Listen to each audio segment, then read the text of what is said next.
ನಾನು ಶ್ರೀಕಾಂತ್. ಬೆಂಗಳೂರಿನಲ್ಲಿ ಬೇಸಿಗೆ ನೆತ್ತಿಗೇರಿತ್ತು. ಏಪ್ರಿಲ್ ತಿಂಗಳ ಬಿಸಿಲು ಹಳೇಪೇಟೆಯ ಕಿರಿದಾದ ಬೀದಿಗಳಲ್ಲಿ ಸುಳಿದಾಡುತ್ತಿತ್ತು.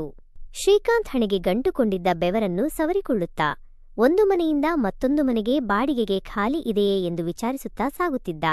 ತಿಂಗಳುಗಟ್ಟಲೆ ಬೆಂಗಳೂರಿನಲ್ಲಿ ಒಂದು ಸೂರು ಹುಡುಕುವ ಪ್ರಯತ್ನ ಅವನನ್ನು ಸುಸ್ತಾಗಿಸಿತ್ತು. ಊರಿಂದ ಬಂದವನಿಗೆ ಇಲ್ಲಿ ಯಾರೂ ಪರಿಚಿತರಿರಲಿಲ್ಲ. ಜಾಹೀರಾತುಗಳನ್ನು ನಂಬಿ ಬಂದವನಿಗೆ ಮೋಸವಾಗಿತ್ತು. ಹತಾಶೆಯಿಂದ ಅವನು ಹಳೇಪೇಟೆಯ ಕಡೆ ಬಂದಿದ್ದು, ಇಲ್ಲಿನ ಮನೆಗಳು ಹಳೆಯದಾದರೂ ಬಾಡಿಗೆ ಕೈಗೆಟಕುವ ದರದಲ್ಲಿ ಸಿಗಬಹುದು ಎಂಬ ನಿರೀಕ್ಷೆ ಅವನಿಗಿತ್ತು. ಅವನು ನಡೆಯುತ್ತಾ ಒಂದು ಹಳೆಯ ಮನೆಯ ಮುಂದೆ ನಿಂತ. ಮನೆಯ ಬಾಗಿಲು ಸಣ್ಣಗೆ ತೆರೆದಿತ್ತು. ಒಳಗಿನಿಂದ ಅಡುಗೆ ಮಾಡುತ್ತಿರುವ ವಾಸನೆ ಬರುತ್ತಿತ್ತು. ಅವನು ಅನುಮಾನದಿಂದ ಬಾಗಿಲನ್ನು ತಟ್ಟಿದ. ಯಾರೂ ಉತ್ತರಿಸಲಿಲ್ಲ. ಮತ್ತೊಮ್ಮೆ ಜೋರಾಗಿ ತಟ್ಟಿದಾಗ ಒಳಗಿನಿಂದ ಒಂದು ಸ್ತ್ರೀ ಧ್ವನಿ ಕೇಳಿಸಿತು. ಕ್ಷಮಿಸಿ, ಇಲ್ಲಿ ಬಾಡಿಗೆಗೆ ಮನೆ ಖಾಲಿ ಇದೆ ಅಂತ ವಿಚಾರಿಸೋಣ ಅಂತ ಬಂದೆ, ಶ್ರೀಕಾಂತ್ ಹೇಳಿದ. ಅವನ ಧ್ವನಿಯಲ್ಲಿ ದಣಿವು ಎದ್ದು ಕಾಣುತ್ತಿತ್ತು. 1 ನಿಮಿಷದ ನಂತರ ಬಾಗಿಲು ತೆರೆಯಿತು. ಎದುರಿಗೆ ಸುಮಾರು 20ರ ಆಸುಪಾಸಿನ ಹುಡುಗಿಯೊಬ್ಬಳು ನಿಂತಿದ್ದಳು. ಅವಳು ಬಿಳಿ ಚೂಡಿದಾರ ಧರಿಸಿದ್ದಳು. ಮುಖದಲ್ಲಿ ಸಹಜವಾದ ಕಾಂತಿ ಇತ್ತು. ದೊಡ್ಡ ಕಣ್ಣುಗಳು ಏನನ್ನೂ ನಿರೀಕ್ಷಿಸುತ್ತಿರುವಂತೆ ಕಾಣುತ್ತಿದ್ದವು. ಹೇಳಿ, ಅವಳು ಕೇಳಿದಳು. ನಾನು ಊರಿಂದ ಬಂದಿದ್ದೀನಿ. ಇಲ್ಲಿ ಬಾಡಿಗೆಗೆ ಮನೆ ಸಿಗುತ್ತೆ ಅಂತ ವಿಚಾರಿಸೋಣ ಅಂತ ಬಂದೆ, ಶ್ರೀಕಾಂತ್ ತನ್ನ ಕಥೆಯನ್ನು ಹೇಳಿದ. ಅವಳು ಅವನನ್ನು ಪೂರ್ತಿಯಾಗಿ ನೋಡಿದಳು. ಅವನ ಮುಖದಲ್ಲಿನ ಆತಂಕ ಮತ್ತು ದಣಿವನ್ನು ನೋಡಿ ಅವಳಿಗೆ ಅರ್ಥವಾಯಿತು. ನಮ್ಮ ಮನೆಯ ಮೇಲ್ಛಾವಣಿಯಲ್ಲಿ ಒಂದು ಕೋಣೆ ಇದೆ. ಅದು ಖಾಲಿ ಇದೆ. ಆದರೆ ಅದು ನಿಮಗೆ ಸರಿಹೊಂದುತ್ತೋ ಇಲ್ಲವೋ ಗೊತ್ತಿಲ್ಲ, ಅವಳು ಹೇಳಿದಳು. ನನಗೆ ಬೇರೆ ದಾರಿ ಇಲ್ಲ, ದಯವಿಟ್ಟು ತೋರಿಸಿ, ಶ್ರೀಕಾಂತ್ ಬೇಡಿಕೊಂಡ. ಚಹಾದ ಕಪ್ ಮತ್ತು ಹೊಸ ಭರವಸೆ. ಅವಳು ಅವನನ್ನು ಒಳಗೆ ಕರೆದಳು. ಮನೆ ಒಳಗಡೆ ಹಳೆಯ ಕಾಲದ ವಾತಾವರಣವಿತ್ತು. ಗೋಡೆಗಳು ಮಸುಕಾಗಿದ್ದರೂ ಸ್ವಚ್ಛವಾಗಿ ಇಡಲಾಗಿತ್ತು. ಅವರು ಮೆಟ್ಟಿಲುಗಳನ್ನು ಹತ್ತಿ ಮೇಲ್ಛಾವಣಿಗೆ ಹೋದರು. ಮೇಲ್ಛಾವಣಿಯಲ್ಲಿ ಒಂದು ಸಣ್ಣ ಕೊಠಡಿಯಿತ್ತು. ಕೋಣೆ ಚಿಕ್ಕದಾಗಿದ್ದರೂ ಗಾಳಿ ಮತ್ತು ಬೆಳಕು ಚೆನ್ನಾಗಿತ್ತು. ಒಂದು ಮಂಚ, ಒಂದು ಟೇಬಲ್ ಮತ್ತು ಒಂದು ಕುರ್ಚಿ ಇತ್ತು. ಶ್ರೀಕಾಂತ್ ಕೋಣೆಯನ್ನು ನೋಡಿದಾಗ ಅದು ಸರಿಹೊಂದುವಂತೆ ಕಾಣಿಸಿತು. ಇದು ನನಗೆ ಸರಿಹೊಂದುತ್ತೆ. ಬಾಡಿಗೆ ಎಷ್ಟು? ಅವನು ಕೇಳಿದ. ಬಾಡಿಗೆ ಬಗ್ಗೆ ಆಮೇಲೆ ಮಾತಾಡೋಣ. ಮೊದಲು ನೀವು ಚಹಾ ಕುಡಿಯಿರಿ. ನೀವು ತುಂಬಾ ದಣಿದಿದ್ದೀರಿ ಅಂತ ಕಾಣಿಸುತ್ತೆ, ಅವಳು ಹೇಳಿದಳು. ಶ್ರೀಕಾಂತ್ ಏನೂ ಹೇಳದೆ ಅವಳನ್ನು ಹಿಂಬಾಲಿಸಿದ. ಅವಳು ಕೆಳಗೆ ಹೋಗಿ ಚಹಾ ತಂದಳು. 1 ಲೋಟದಲ್ಲಿ ಚಹಾ ತಂದು ಅವನಿಗೆ ನೀಡಿದಳು. ಕುಡಿಯಿರಿ, ಬಿಸಿ ಇದೆ, ಅವಳು ಹೇಳಿದಳು. ಶ್ರೀಕಾಂತ್ ಚಹಾ ಲೋಟವನ್ನು ತೆಗೆದುಕೊಂಡ. ಅವನಿಗೆ ತುಂಬಾ ಹಸಿವಾಗಿತ್ತು. 1 ದಿನದಿಂದ ಸರಿಯಾಗಿ ಊಟ ಮಾಡಿರಲಿಲ್ಲ. ಅವನು ಚಹಾ ಕುಡಿಯಲು ಪ್ರಾರಂಭಿಸಿದ. ಚಹಾ ತುಂಬಾ ರುಚಿಯಾಗಿತ್ತು. ಅವಳು ಅವನನ್ನೇ ನೋಡುತ್ತಿದ್ದಳು. ಅವಳ ಕಣ್ಣಲ್ಲಿ ಒಂದು ರೀತಿಯ ಕುತೂಹಲವಿತ್ತು. ನಿಮ್ಮ ಹೆಸರೇನು? ಅವಳು ಕೇಳಿದಳು. ನನ್ನ ಹೆಸರು ಶ್ರೀಕಾಂತ್. ನನ್ನ ಹೆಸರು ಅನುಷಾ, ಅವಳು ನಕ್ಕಳು. ಅವಳು ಒಂದು ಕ್ಷಣ ಮೌನವಾಗಿ ಅವನನ್ನೇ ನೋಡುತ್ತಿದ್ದಳು. ನಂತರ ಚಹಾ ಬಿಸಿ ಇದೆ, ಕುಡಿಯೋಣವಾ ಅಂತ ಕೇಳಿದಳು. ಅವನು ಉತ್ತರಿಸುವ ಮೊದಲೇ ಅವಳು ತನ್ನ ತುಟಿಯ ಬಳಿ ಲೋಟವನ್ನು ತಂದು ಚಹಾವನ್ನು ಹಂಚಿಕೊಂಡಳು. ಇಬ್ಬರೂ ಒಂದೇ ಲೋಟದಲ್ಲಿ ಚಹಾ ಕುಡಿದರು. ತುಟಿಗಳ ಸ್ಪರ್ಶವಾದಾಗ ಶ್ರೀಕಾಂತ್ ನಡುಗಿ ಹೋದ. ಅವನ ಕಣ್ಣುಗಳು ಮಂಜಾದವು. ಅವನ ಎದೆ ಬಡಿತ ಹೆಚ್ಚಾಯಿತು. ಅನುಷಾ ಅವನ ಕಡೆ ನಿರೀಕ್ಷೆಯಿಂದ ನೋಡುತ್ತಿದ್ದಳು. ಅವಳ ಕಣ್ಣುಗಳಲ್ಲಿ ನಾಚಿಕೆ ಮತ್ತು ಕುತೂಹಲ ಎರಡೂ ಇತ್ತು. ಆ ಕ್ಷಣದಲ್ಲಿ ಶ್ರೀಕಾಂತ್ ತನ್ನೆಲ್ಲ ದುಃಖವನ್ನು ಮರೆತು ಹೋದ.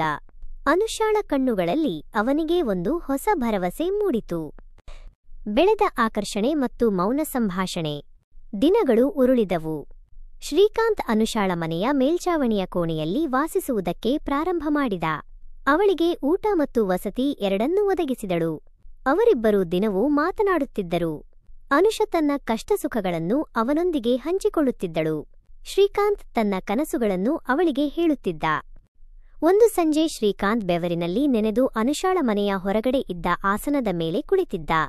ಬೆಂಗಳೂರಿನಲ್ಲಿ ಕೆಲಸ ಹುಡುಕುವುದು ಸುಲಭವಾಗಿರಲಿಲ್ಲ. ಸಿಕ್ಕ ಕೆಲಸದಲ್ಲಿ ದುಡಿಯುವುದು ಅನಿವಾರ್ಯವಾಗಿತ್ತು. ಅನುಷಾ ಬಟ್ಟೆ ಒಣಗಿಸಲು ಬಂದಳು. ಅವಳು ತೇವವಾದ ಉಡುಪುಗಳನ್ನು ಧರಿಸಿದ್ದಳು. ಅವಳ ಕೂದಲು ಹಣೆಯ ಮೇಲೆ ಬಿದ್ದು ಅವಳ ಕಣ್ಣುಗಳನ್ನು ಮುಚ್ಚುವಷ್ಟು ಹತ್ತಿರವಿತ್ತು. ಅವಳು ಶ್ರೀಕಾಂತ್ ಹತ್ತಿರ ಕುಳಿತು ಬಟ್ಟೆಗಳನ್ನು ಒಣಗಿಸಲು ಪ್ರಾರಂಭ ಮಾಡಿದಳು. ಒಣಗಿಸುವ ನೆಪದಲ್ಲಿ ಅವಳು ಅವನ ಬೆನ್ನನ್ನು ಮುಟ್ಟಿದಳು. ತಿಂಡಿಗೆ ಬನ್ನಿ, ಅಲ್ಲಿವರೆಗೆ ತಂಪಾಗಿ, ಅವಳು ಕೇಳಿದಳು. ಅವಳ ಧ್ವನಿಯಲ್ಲಿ ಕಾಳಜಿಯೆದ್ದು ಕಾಣುತ್ತಿತ್ತು. ಶ್ರೀಕಾಂತ್ ನಗುತ್ತಾ ತಲೆ ಆಡಿಸಿದ. ಅವನು ಅನುಷಾಳ ಕಾಳಜಿಗೆ ಮನಸೋತಿದ್ದ. ಹಠಾತ್ತಾಗಿ ಅವಳ ಬೆರಳು ಅವನ ಕೈಯನ್ನು ಹಿಡಿದುಕೊಂಡವು. ಆ ಸ್ಪರ್ಶದಲ್ಲಿ ಒಂದು ಸೂಕ್ಷ್ಮ ಕಂಪನವಿತ್ತು. ಶ್ರೀಕಾಂತ್ ಆಶ್ಚರ್ಯದಿಂದ ಅವಳನ್ನು ನೋಡಿದ. ಅವಳ ಕಣ್ಣುಗಳಲ್ಲಿ ಒಂದು ರೀತಿಯ ಪ್ರೀತಿ ಕಾಣುತ್ತಿತ್ತು.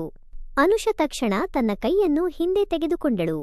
ಅವಳು ನಾಚಿಕೆಯಿಂದ ತಲೆ ತಗ್ಗಿಸಿದಳು. ಕ್ಷಮಿಸಿ, ಅವಳು ಮೆಲ್ಲಗೆ ಹೇಳಿದಳು. ಪರವಾಗಿಲ್ಲ, ಶ್ರೀಕಾಂತ್ ನಗುತ್ತಾ ಹೇಳಿದ. ಆ ಯುವತಿಯನ್ನು ನೋಡಿಕೊಳ್ಳುತ್ತಾ ಏನೋ ಒಂದು ರೀತಿ ಪ್ರೀತಿ ಹುಟ್ಟಿಕೊಂಡು ಬಿಟ್ಟಿತ್ತು. ಮಳೆಯ ರಾತ್ರಿಯ ಮಹತ್ವದ ತಿರುವು. ರಾತ್ರಿ ಲೇಟಾಗಿತ್ತು. ಮನೆಯೆಲ್ಲ ಕತ್ತಲೆಯಿಂದ ಆವೃತವಾಗಿತ್ತು. ಅನುಷ ಕ್ಯಾಂಡಲ್ ಹಚ್ಚಿ ತಂದಳು. ಕ್ಯಾಂಡಲ್ ಬೆಳಕಿನಲ್ಲಿ ಅವಳ ಮುಖ ಇನ್ನಷ್ಟು ಸುಂದರವಾಗಿ ಕಾಣಿಸುತ್ತಿತ್ತು. ಅವಳು ಬಟ್ಟೆ ಬದಲಾಯಿಸಲು ಹೋದಳು. ಶ್ರೀಕಾಂತಲ್ಲೇ ಕುಳಿತಿದ್ದ. ಆಕಸ್ಮಿಕವಾಗಿ ಅವನ ಕಣ್ಣು ಅನುಷಾಳ ಬೆನ್ನಿನ ಮೇಲೆ ಬಿತ್ತು. ಅವಳು ಬ್ಲೌಸ್ ಹಾಕಿಕೊಂಡಿದ್ದಳು. ಪಿನ್ನಿಗೆ ಸಿಕ್ಕಿದ್ದ ಬ್ಲೌಸ್ ಅನ್ನು ಸರಿಪಡಿಸಲು ಅವಳು ತಿರುಗಿದಾಗ ಶ್ರೀಕಾಂತ್ ನಿಶ್ಶಬ್ದನಾದ. ಅವಳ ದೇಹದ ಮೇಲೆ ಅವನ ಕಣ್ಣುಗಳು ಜಾರಿದವು. ಅವನಿಗೆ ತನ್ನ ಕಣ್ಣುಗಳನ್ನು ಬೇರೆ ಕಡೆಗೆ ತಿರುಗಿಸಲು ಸಾಧ್ಯವಾಗಲಿಲ್ಲ. ಅನುಷ ಅವನ ನೋಟವನ್ನು ಗಮನಿಸಿದಳು. ಅವಳು ಹಿಮ್ಮೆಟ್ಟಿ ಮಂಕಾಗಿ ಹೇಳಿದಳು, ಇಷ್ಟು ವರ್ಷ ಇಂತಹ ನೋಟವನ್ನೇ ಮರೆತುಬಿಟ್ಟಿದ್ದೆ. ನೀನು ನನಗೆ ಒಳಗೆ ಚಿಗುರಿದ ಇಚ್ಛೆ. ಶ್ರೀಕಾಂತ್ ಏನು ಹೇಳಬೇಕೆಂದು ತೋಚದೆ ತಬ್ಬಿಬ್ಬಾದ. ಆ ರಾತ್ರಿ ಶ್ರೀಕಾಂತ್ಗೆ ನಿದ್ದೆ ಮಾಡಲು ಸಾಧ್ಯವಾಗಲಿಲ್ಲ. ಅನುಷಾಳ ಮಾತುಗಳು ಅವನ ತಲೆಯಲ್ಲಿ ಸುತ್ತುತ್ತಾ ಇದ್ದವು. ಅವಳ ಮೇಲಿನ ಪ್ರೀತಿ ಅವನನ್ನು ಕಾಡುತ್ತಿತ್ತು. ಮಳೆಗಾಲ ಪ್ರಾರಂಭವಾಗಿತ್ತು. ಬೆಂಗಳೂರಿನ ವಾತಾವರಣ ತಂಪಾಗಿತ್ತು. ಮಳೆ ನಿಲ್ಲದೆ ಸುರಿಯುತ್ತಿತ್ತು. ಒಂದು ಮಳೆಯ ರಾತ್ರಿ ಶ್ರೀಕಾಂತ್ ಮತ್ತು ಅನುಷಾ ಒಟ್ಟಿಗೆ ಕುಳಿತಿದ್ದರು. ಮನೆಯಲ್ಲಿ ಬೇರೆ ಯಾರೂ ಇರಲಿಲ್ಲ. ದಟ್ಟವಾದ ಮಳೆಯ ಶಬ್ದ ಆ ವಾತಾವರಣವು ಪ್ರೇಮಕ್ಕೆ ಹೇಳಿ ಮಾಡಿಸಿದಂತಿತ್ತು. ಅನುಷ ಎದ್ದು ಶ್ರೀಕಾಂತ್ ಬಳಿ ಬಂದಳು. ಅವಳು ತನ್ನ ತಲೆಯನ್ನು ಅವನ ಹೆಗಲ ಮೇಲೆ ಇಟ್ಟಳು. ಶ್ರೀಕಾಂತ್ ಕೈಯನ್ನು ಅವಳ ಬೆನ್ನಿನ ಮೇಲೆ ಹಾಕಿದ. ಅವಳು ಏನೂ ಹೇಳದೆ ಅವನನ್ನು ತಬ್ಬಿಕೊಂಡಳು. ಅವನ ಕೈ ಅವಳ ಬೆನ್ನು ಮತ್ತು ತಲೆಯ ಕಡೆಗೆ ಜಾರಿತು. ಅವಳು ಮಧುರ ನಗೆಯೊಂದಿಗೆ, ಈ ರಾತ್ರಿ ನನ್ನ ಒಂಟಿತನವನ್ನು ಸವೆಯುವ ನಿಜವಾದ ತಂಗಾಳಿಯಾಗಬೇಕೇ ಎಂದಳು. ಶ್ರೀಕಾಂತ್ ಅವಳ ಮಾತಿಗೆ ಉತ್ತರಿಸಲೇ ಇಲ್ಲ. ಅವನು ಅವಳ ತಲೆ ಮೇಲೆ ಮುತ್ತಿಟ್ಟ. ಆ ಕ್ಷಣದಲ್ಲಿ ಅವರಿಬ್ಬರೂ ಎಲ್ಲವನ್ನೂ ಮರೆತುಬಿಟ್ಟರು. ಆದರೆ ಅವರ ನಡುವಿನ ಭಾವನೆಗಳು ಗಾಢವಾಗುತ್ತಾ ಇದ್ದವು. ಆ ರಾತ್ರಿ ಅವರ ಜೀವನದಲ್ಲಿ ಒಂದು ಮಹತ್ವದ ತಿರುವನ್ನೇ ನೀಡಿತ್ತು. ಅವಳ ಬೆರಳು ಅವನ ತುಟಿಯನ್ನು ನಿಧಾನವಾಗಿ ಸ್ಪರ್ಶಿಸುತ್ತಿತ್ತು. ಚೆನ್ನಾಗಿ ಹಾಸಿದ ಹಾಸಿಗೆಯ ಮೇಲೆ ಬಿಳಿ ಸೀರೆ ಹರಡಿತ್ತು. ಅವನ ಸ್ಪರ್ಶ ಅವಳ ತೀವ್ರ ಭಾವನೆಗಳನ್ನು ಅರಿತಂತೆ ಅನಿಸುತ್ತಿತ್ತು. ಸಡಿಲ ಬ್ಲೌಸ್ ಜಾರಿ ಹೋಗುವಾಗ ಅವಳು ನಗುವ ಉಸಿರನ್ನು ತಡೆಯುವ ಪ್ರಯತ್ನ ಮಾಡುತ್ತಿದ್ದಳು. ತುಟಿಯ ನಾಜೂಕಾದ ಸ್ಪರ್ಶ, ಬೆನ್ನ ಮೇಲೆ ಹಾದು ಹೋಗುವ ಸಡಿಲ ಚುಂಬನ, ಅವಳ ತುಂಟ ನಗು ಆಕಸ್ಮಿಕವಾದ ನಗು. ಈ ಭಾವನೆಗಳ ತೀವ್ರತೆಯಲ್ಲಿ ನಾನು ನಾನಲ್ಲದಂತೆ ಬದಲಾಯಿಸಿದೆ. ಪ್ರೀತಿಯ ಗೆಲುವು ಮತ್ತು ಹೊಸ ಆರಂಭ. ಮುಂಜಾನೆ ಎದ್ದಾಗ ಅನುಷ ನಾಚಿಕೆಯಿಂದ ಮುಖ ಮುಚ್ಚಿಕೊಂಡಳು. ಶ್ರೀಕಾಂತ್ ಅವಳನ್ನು ಸಮಾಧಾನಪಡಿಸುತ್ತಿದ್ದ. ನಮ್ಮಿಬ್ಬರೂ ತಪ್ಪು ಮಾಡಿಲ್ಲ. ನಮ್ಮಿಬ್ಬರ ನಡುವೆ ಪ್ರೀತಿಯಿದೆ. ಆ ಪ್ರೀತಿಯೇ ನಮ್ಮನ್ನು ಒಂದಾಗುವಂತೆ ಮಾಡಿದೆ, ಅವನು ಹೇಳಿದ. ಅನುಷ ಅವನ ಮಾತನ್ನು ಕೇಳಿ ಸಮಾಧಾನಗೊಂಡಳು. ಅವಳು ಶ್ರೀಕಾಂತ್ನನ್ನು ತಬ್ಬಿಕೊಂಡಳು. ಅಂದಿನಿಂದ ಅವರ ಪ್ರೀತಿ ಮತ್ತಷ್ಟು ಹೆಚ್ಚಾಯಿತು. ಅವರಿಬ್ಬರೂ ಮದುವೆಯಾಗುವುದಕ್ಕೆ ನಿರ್ಧಾರ ಮಾಡಿದರು. ಕಥೆ ಇಲ್ಲಿಗೆ ಮುಗಿಯುತ್ತದೆ.